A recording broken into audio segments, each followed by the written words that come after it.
Chapter 1, The Properties of Natural and Artificial Light. Hello and welcome to this lesson on understanding light. Light is an essential element of photography, and understanding its properties and how to use it effectively can make a big difference in the quality of your images. In this lesson, we'll be exploring the properties of natural and artificial light, and how to use them to your advantage.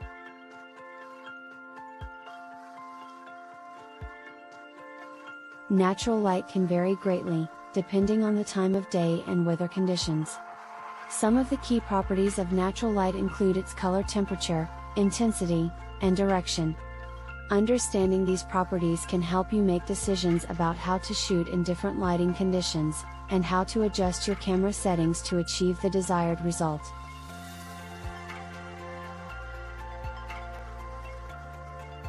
Artificial light, on the other hand, is created by man-made sources, such as light bulbs, lamps, and flash units.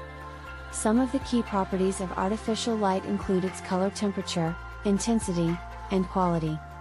Understanding these properties can help you make decisions about how to use artificial light to enhance your images, and how to adjust your camera settings to achieve the desired result.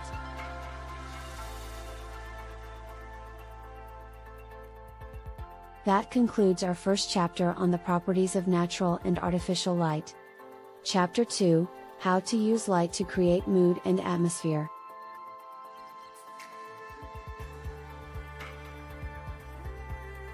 In this chapter, we'll be exploring how to use light to create mood and atmosphere in your images. The type of light you use can have a big impact on the mood and atmosphere of your images. For example, warm, soft light can create a cozy, intimate mood, while bright, harsh light can create a more energetic, dynamic mood. Understanding how to control the light in your shots will help you to create images that truly capture the mood and atmosphere you want to convey.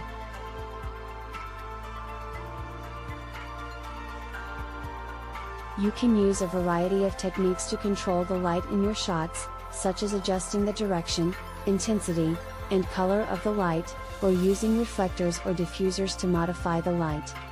Experimenting with different lighting setups can help you find the best light for your images. From using natural light to using artificial light, the possibilities are endless.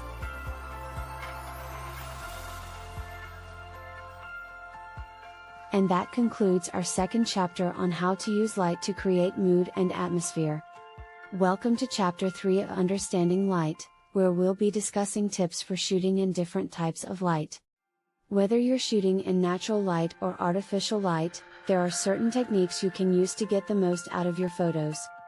Let's start with the most popular time of day to shoot, morning and afternoon light.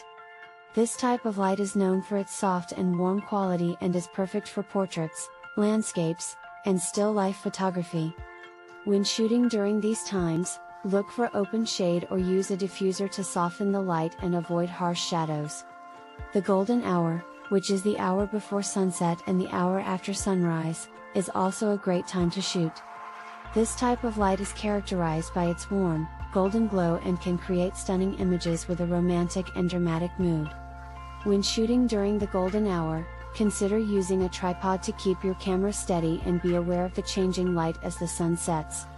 Low light conditions, such as indoors or at night, can be challenging for photographers but can also provide opportunities to create unique and atmospheric photos. In low light conditions, use a tripod and consider using a wider aperture or a slower shutter speed to let more light into your camera. You can also try using a flash or increasing the ISO to get more light. Finally, let's talk about backlight. Backlight is light that comes from behind your subject and can create a halo effect or rim light around the subject. This type of light can be difficult to work with, but can also create stunning images if used correctly. When shooting with backlight, consider using a reflector to fill in the shadows or use exposure compensation to control the brightness of the image. And that's it for Chapter 3 of Understanding Light. Remember, light is one of the most important elements in photography, and by understanding how to use light to your advantage, you can take your photography to the next level. Thank you for joining me and I hope you learned something new today.